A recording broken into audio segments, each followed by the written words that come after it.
If you hear them crying, Emily, whatever you do, don't open that door. The warning had followed Emily Carter through Blackwood Keep for almost 3 years, spoken by cooks, guards, and servants who always lowered their voices whenever they mentioned the sealed northern cells.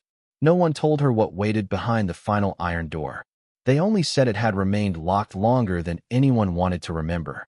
But on the coldest night of December, Emily heard something the others apparently had not. A child was crying. She stopped halfway down the stone corridor, a basket of folded linens balanced against her hip, while wind pressed against the narrow windows high above her. For several seconds, there was only the quiet hum of the old fortress. Then it came again, soft, frightened, almost too faint to be real. Emily slowly lowered the basket. Her Omega senses had never been impressive. That was what everyone reminded her. She could not command a room or carry the presence of the powerful wolves who served King Nathaniel Blackwood. Emily was simply useful enough to scrub floors, mend blankets, and disappear when important people passed. Yet she knew what loneliness sounded like. Hello. Her voice traveled into the darkness. Silence answered. Emily took one cautious step toward the forbidden wing. The temperature seemed to drop with every foot she crossed. Dust covered the floor beyond the old archway, untouched except for her footprints. At the end waited the door. Black iron, silver lock, a faded royal crest carved above it. She had passed it hundreds of times without looking closely, but tonight something felt different. 3 tiny scratches marked the bottom of the door. Emily crouched. Is someone in there? A small sound came from the other side. Not a growl. Not the monster from the servants' stories. A whimper. Then another answered it. And another. Emily's breath caught. 3.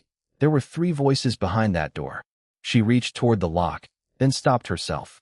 Entering the sealed cell was forbidden.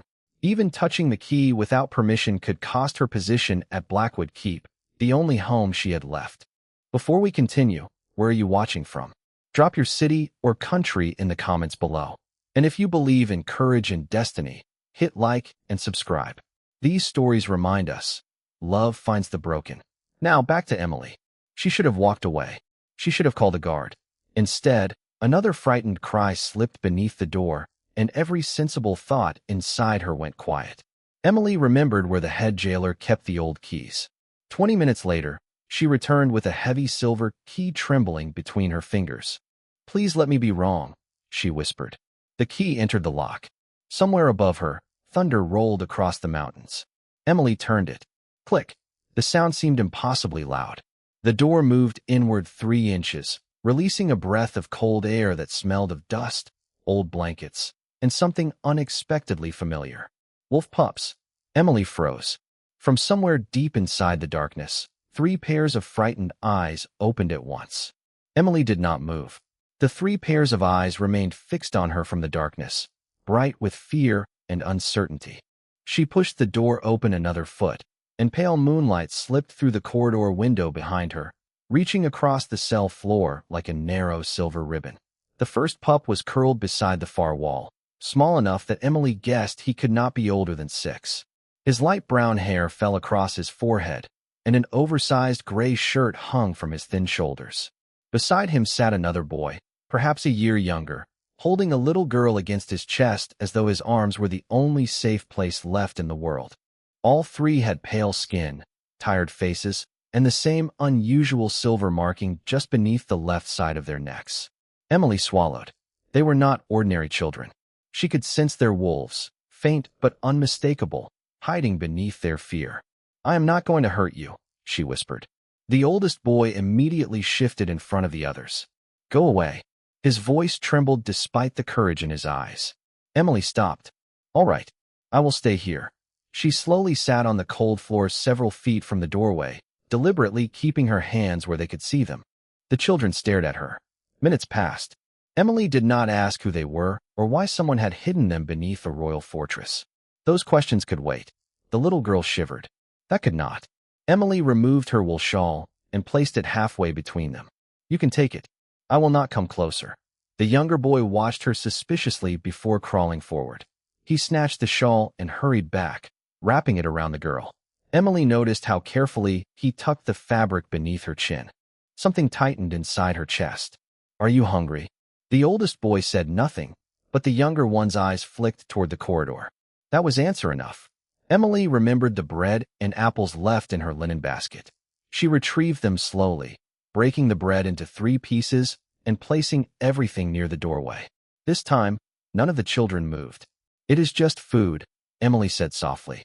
"You do not owe me anything for it." The little girl whispered something Emily barely heard. "Ethan." The oldest boy looked at her sharply. "Lily, do not." Emily caught the name. "Ethan." Then the younger boy reached for an apple. "Noah," Ethan warned. "I am hungry," Noah murmured. Emily looked away deliberately while they ate, giving them the small dignity of pretending she was not watching. The silence changed after that. It was still cautious, but no longer empty. When Emily finally looked back, Lily had fallen asleep beneath her shawl. Noah sat beside her, fighting to keep his eyes open. Ethan remained awake, watching Emily with a seriousness no child his age should have needed. "Why did you open the door?" he asked. Emily considered the question. "Because I heard you crying." His expression changed, almost imperceptibly. "Everyone hears us." Emily felt cold for an entirely different reason. "What do you mean?" Ethan lowered his eyes. "They just never opened the door." Footsteps suddenly echoed somewhere beyond the northern corridor. Emily rose. The 3 children recoiled instantly, and Ethan pulled Noah and Lily behind him. "Please," he whispered, all his courage disappearing at once. "Do not tell them you found us." Emily turned toward the approaching sound. A lantern glow appeared beyond the archway. Someone was coming. She looked back at the 3 frightened pups, then at the forbidden door she had opened. For the first time that night, Emily understood the truth. The lock had never been there to keep something dangerous from getting out. It had been there to keep 3 children from being found. Emily pulled the iron door almost closed, leaving only a narrow gap for air, then stepped into the corridor just as the lantern light reached the archway. Head jailer Marcus Hale emerged from the shadows, his heavy coat buttoned to his throat and a ring of keys hanging at his side. His eyes moved from Emily to the basket of linens on the floor. "What are you doing in the northern wing?" Emily forced her breathing to remain steady. "I thought I heard something." Marcus stopped several feet away. "You heard the wind." It sounded like crying. Something changed in his expression. Not surprise. Recognition. That frightened Emily more than anger would have. Marcus lifted the lantern and glanced toward the sealed cell. "Old stone makes strange noises during storms. Take your basket and return upstairs." Emily nodded, but as she bent to collect the linens, a tiny cough slipped through the door behind her. Marcus went still. Emily straightened slowly. His gaze settled on the silver lock. "Did you open that cell?" "No." The lie came more easily than she expected. Marcus studied her face for a long moment. "That door stays closed, Emily.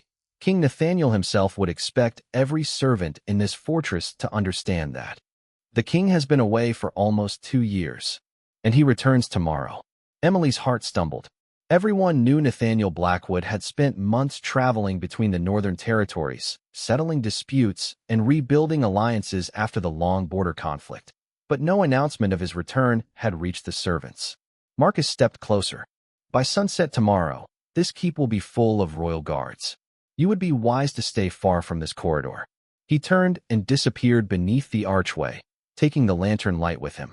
Emily waited until his footsteps faded before opening the door again. Ethan stood exactly where she had left him, his small face tense. "You lied for us." "Apparently I did." Noah stared at her as though she had performed magic. Lily remained asleep beneath Emily's shawl. Emily crouched beside the doorway. "Ethan, I need you to tell me why you are here." The boy looked away. "We are not supposed to say." "Who told you that?" "The men who bring food." Emily glanced around the cell. There were no plates, no cups, nothing suggesting anyone had visited recently. "When did they last come?" Ethan hesitated. "I do not know. We count mornings, but there is no window." Emily felt her stomach tighten. She did not press him. Instead, she returned to the kitchens after midnight and filled a small cloth bag with bread, cheese, apples, and 3 bottles of water. Over the next several hours, she carried blankets from an unused storeroom and cleaned a corner of the cell while the children watched.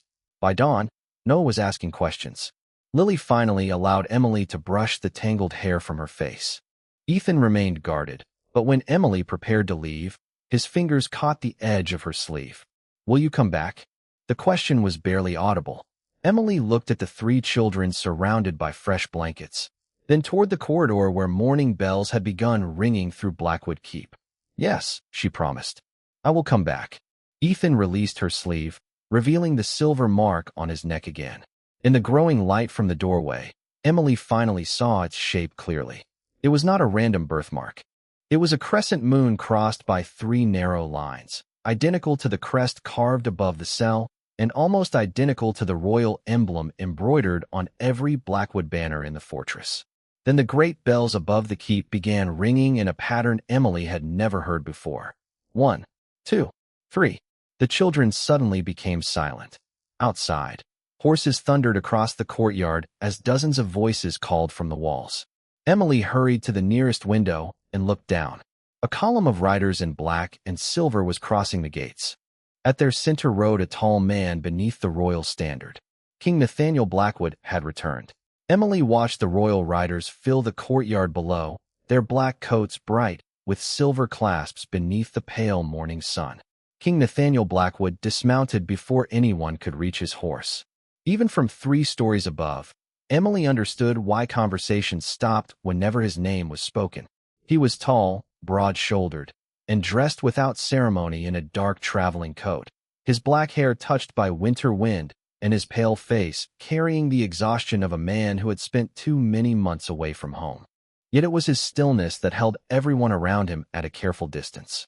Nathaniel looked across Blackwood Keep as though measuring every stone against a memory. Then his gaze lifted toward the northern tower. Emily stepped away from the window. Her heart beat faster. "Emily," Lily whispered behind her. Emily turned. The little girl had awakened and was watching her from beneath the wool blanket. Noah sat beside her, while Ethan stared toward the distant bells with unmistakable worry. "Who came?" Ethan asked. Emily hesitated. "The king." All 3 children became completely still. Noah lowered his apple. Lily moved closer to Ethan. Emily noticed immediately. "You know who he is?" Ethan shook his head too quickly. "We know the bells." Before Emily could ask more, voices rose from the corridor. Servants were being summoned downstairs. She could not remain without attracting attention. "I have to go, but I will bring breakfast." Ethan caught her hand. "Do not tell the king." "Why?" His gray eyes searched hers. "Because they said if the king ever found us, we would disappear." Emily felt a chill that had nothing to do with winter. She squeezed his fingers gently. "I will not tell anyone until I understand what is happening." Downstairs, Blackwood Keep had transformed overnight. Fires burned in every hearth. Servants hurried through halls carrying luggage, and royal guards stood beside doors that had been empty yesterday. Emily joined the kitchen staff and tried to make herself invisible. It almost worked. Emily Carter. Marcus Hale stood in the doorway. "The King's Council requires additional servants in the West Hall. You are coming with me." Emily followed him through the keep, conscious of the old key hidden inside her apron pocket. When they entered the West Hall, Nathaniel was standing beside a long table covered with letters and maps.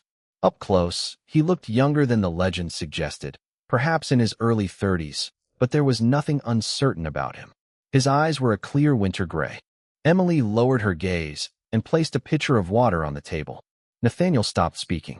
Silence spread through the room. Emily could feel his attention settle on her. "You," he said quietly. She looked up. His expression had changed. Not recognition exactly. Something closer to confusion. Nathaniel took one slow step toward her and inhaled as though searching for a scent he could not place.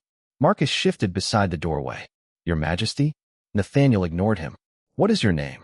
"Emily Carter, Your Majesty." His gray eyes remained fixed on hers. Then his attention dropped to her sleeve. Emily followed his gaze and saw 3 pale silver hairs clinging to the dark fabric. "Lily." Nathaniel reached toward one, but stopped before touching Emily. His face lost its color. "Where did you get that?" Emily could not answer. Across the room, Marcus Hale suddenly looked afraid. Nathaniel noticed. The king straightened, and the confusion vanished from his expression. "Everyone out," he ordered. No one moved for half a second. Now, chairs shifted and footsteps hurried toward the doors. Emily turned with the others. "Not you, Miss Carter." She stopped. "And not you, Hale." The doors closed behind the final councilman. Nathaniel picked the silver hair from Emily's sleeve and held it beneath the morning light. For several long seconds, He said nothing. Then his voice became almost a whisper. I have not seen fur this color in 7 years. Nathaniel kept the silver hair between his fingers as though it might vanish if he looked away. Emily could hear the clock above the fireplace counting seconds into the silence. Marcus Hale stood near the doors, his face carefully blank, but Emily had already seen the fear in his eyes. 7 years? She asked before remembering she was speaking to the king. Nathaniel looked at her. Where did you find this? Emily thought of Ethan begging her not to tell him.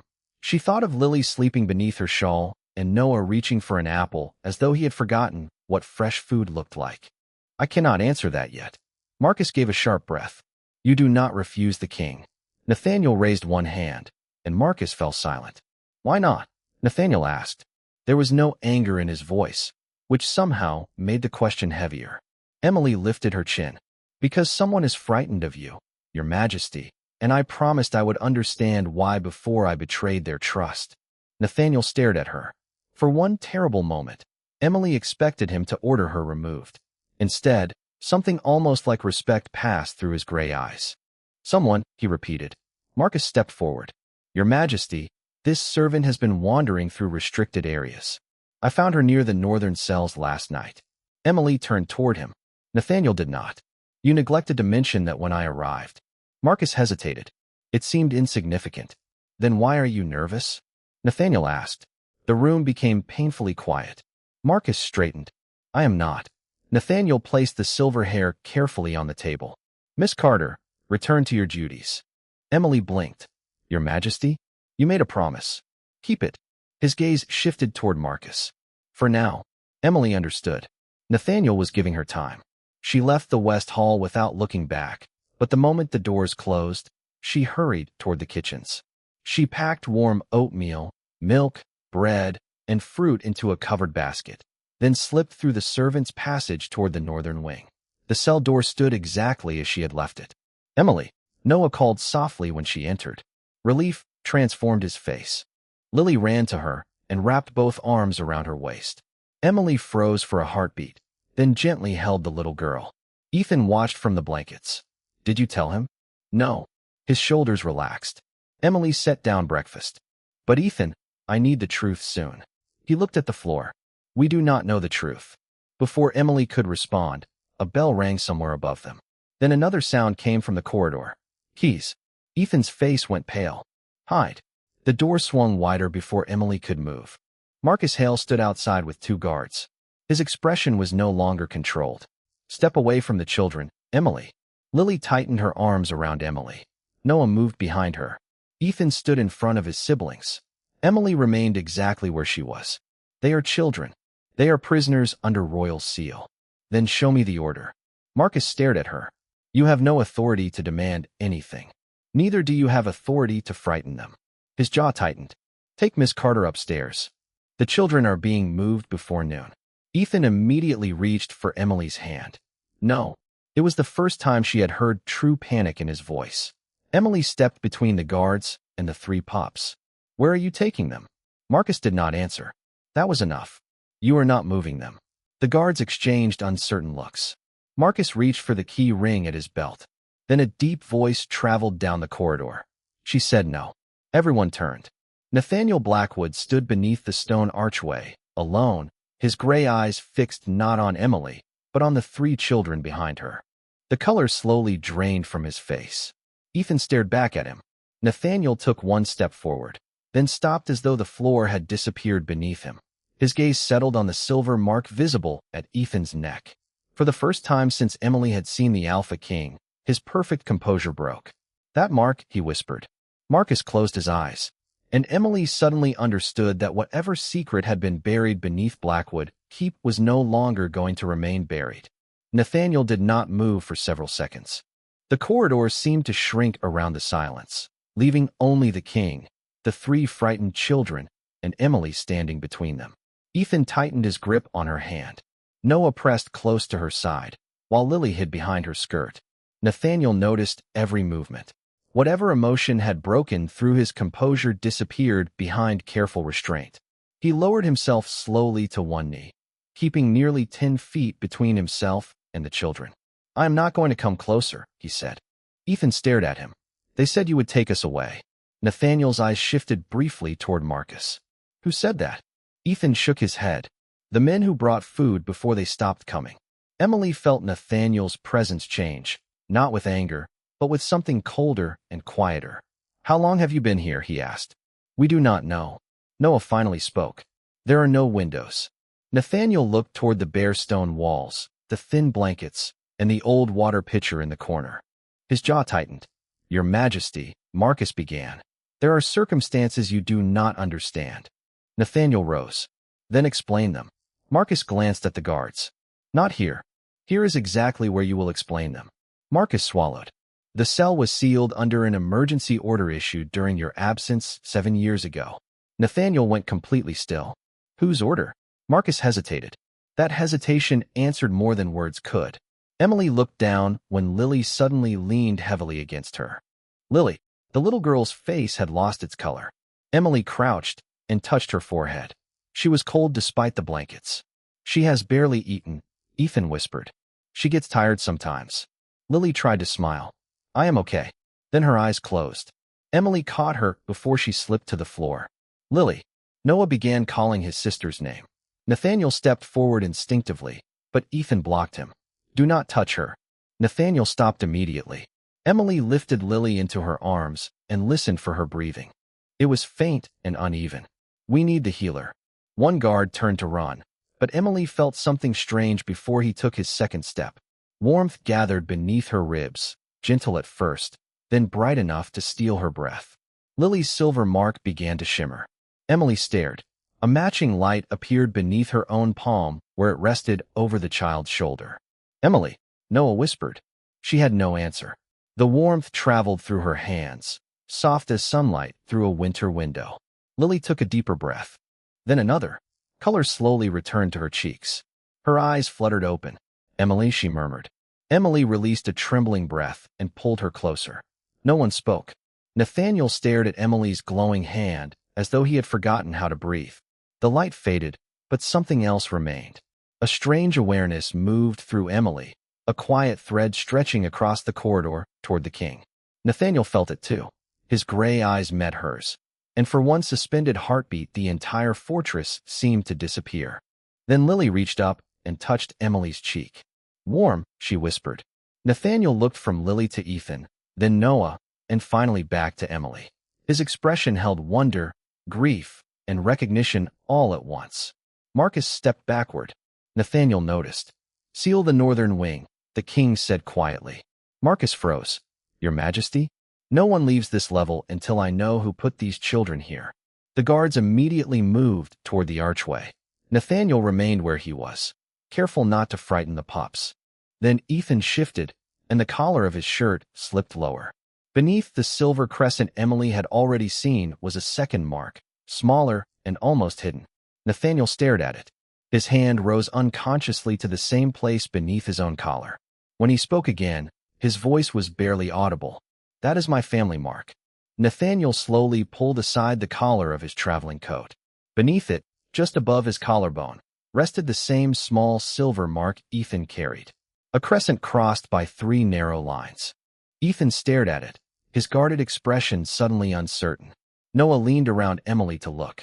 Lily remained quiet in Emily's arms, one small hand curled into the fabric of her dress. What does it mean? Ethan asked. Nathaniel lowered his collar. It means someone has lied to both of us. Marcus shifted near the wall. Nathaniel turned toward him.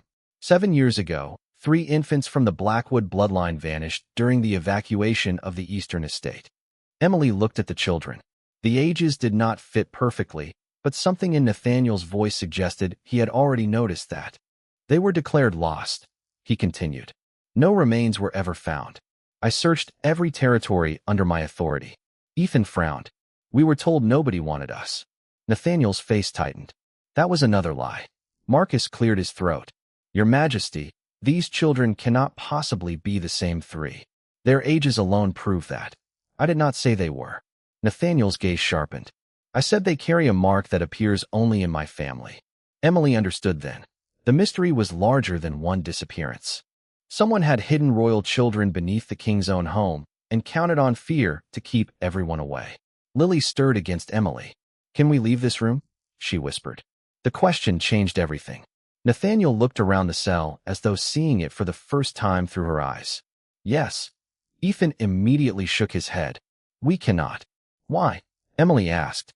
Ethan pointed toward the threshold. They told us something bad would happen if we crossed it. Nathaniel stepped toward the doorway, crossed into the corridor, then returned. Nothing happened. Ethan remained uncertain. Emily set Lily gently on her feet and offered her hand. Then we will cross together. Lily took it. Noah grabbed Emily's other hand. Ethan hesitated longest, staring at the doorway as though it were the edge of the world. Nathaniel did not rush him. Finally, Ethan reached for the back of Emily's sleeve. They stepped across. Lily gasped. Noah looked upward at the tall corridor windows, where morning sunlight poured across the stones. Ethan simply stared. Emily realized with a painful ache that none of them remembered seeing daylight. It is bright, Noah whispered. Nathaniel turned his face away for a moment. When he looked back, his composure had returned. Prepare rooms in the family wing, he ordered the guards. Warm clothes, food, and send for the royal healer. Marcus stepped forward. Your Majesty, until their identities are verified, placing them in the royal wing would be improper. Nathaniel's eyes settled on him. Then consider it my improper decision. Marcus went silent.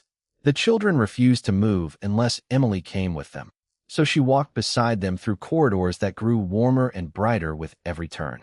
Servants stopped when they saw the king following an Omega maid and 3 unknown pups through Blackwood Keep. No one dared ask questions. By afternoon, the children had been examined, fed, and dressed in clean clothes. For the first time, Emily saw them laugh when Noah discovered that the enormous royal bed could fit all 3 of them sideways. Hours later, exhaustion finally won. Emily sat against the padded headboard while Lily slept against her chest. Noah curled beneath her arm, and Ethan rested near her shoulder, still pretending he was awake. Emily intended to leave once they were asleep. Instead, her own eyes closed. She never heard the door open. Nathaniel stood silently on the threshold. He had spent 7 years returning to an empty fortress, believing everything he had failed to protect was gone.